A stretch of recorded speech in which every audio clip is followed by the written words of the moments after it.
जब धनगिरी नाम के ब्राह्मण ने दीक्षा ग्रहण की उस समय उसकी पत्नी सुनंदा गर्भवती थी। धनगिरी का वैराग्य मजबूत था, इसलिए पुत्र या पत्नी के ऊपर का मोह दूर करके दीक्षा ली। कुछ दिनों के बाद सुनंदा ने एक पुत्र को जन्म दिया।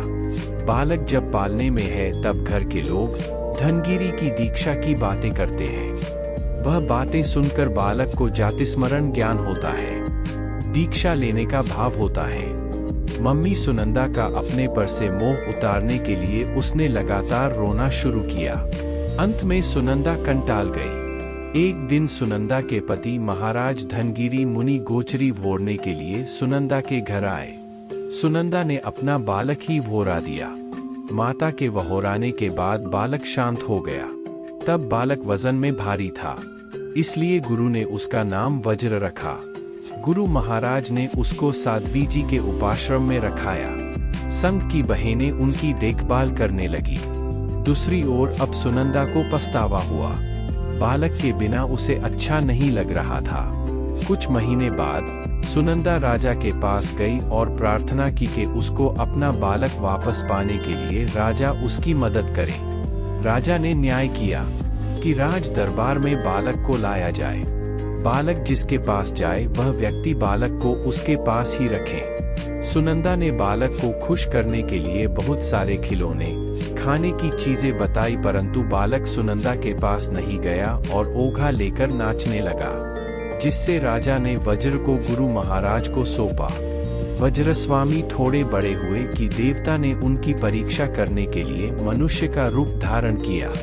बालमुनि ने मनुष्य का रूप धारण करके आए हुए देव के पास से गोचरी स्वीकारी नहीं, क्योंकि देव कभी भी अपनी आंख पलकाते नहीं, जिससे उन्हें पता चला कि वह मनुष्य नहीं परंतु कोई देवता है। साधु को देवताओं की गोचरी चलती नहीं। गोचरी नहीं वहोरने से देव प्रसन्न हुआ और उसने 2 विद्या दी। एक दिन बालमुनि दूसरे सब साधुओं को पढ़ा रहे हैं ऐसा नाटक कर रहे थे। इतनी छोटी उम्र में इतना उच्च ज्ञान देख के उनके गुरु प्रभावित हुए। जब वज्र स्वामी साध्वी जी के उपाश्रय में पालने में थे तब साध्वी जी जो सूत्र पढ़ते थे वह सारे सूत्र वज्र स्वामी को एक ही बार सुनने से याद रह जाता था, जिससे वे बहुत ही ज्ञानी थे। छोटी उम्र में उच्च ज्ञान प्राप्त होने के कारण वे 500 साधुओं को पढ़ाने लगे। शेठ की लड़की रुक्मिणी वज्र स्वामी के प्रेम में पड़ गई, परंतु वज्र मुनि के वैरागी शब्दों ने रुक्मिणी का पागलपन निकाल दिया। उस नगर के राजा जैन धर्म का पक्का दुश्मन था। उन्होंने मालियों को आदेश दिया कि जैनों को फूल नहीं बेचना। पर्युषण के दिन आए। श्रावकों ने वज्र स्वामी को बात कही। आकाशगामिनी विद्या की मदद से वज्र स्वामी जी बहुत सारे फूल नगर में ले आए। उसके द्वारा लोगों ने प्रभु की पुष्प पूजा की। इस तरह शासन के बहुत सारे कार्य करके जब वह बूढ़े हुए तब दूसरे बहुत सारे साधुओं के साथ वज्र स्वामी ने अनशन मरने तक उपवास किया और देवलोक में गए। बोध बाल को रोज पाठशाला जाए, धर्म के सूत्र पढ़े, उनसे ज्ञानावरणीय कर्म का नाश होगा और सरस्वती माता भी प्रसन्न होती है। उस बालक को एक ही बार पढ़ने से सुनने से याद रह जाता है।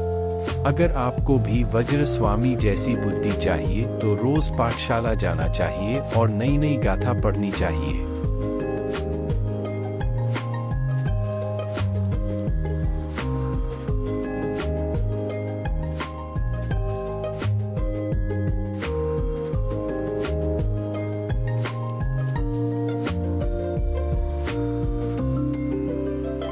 लर्न एंड टर्न का संपूर्ण सिलेबस या कोर्स चाहिए तो हमारी वेबसाइट पर विजिट करें और सिलेबस नाम के सेक्शन पर जाएं।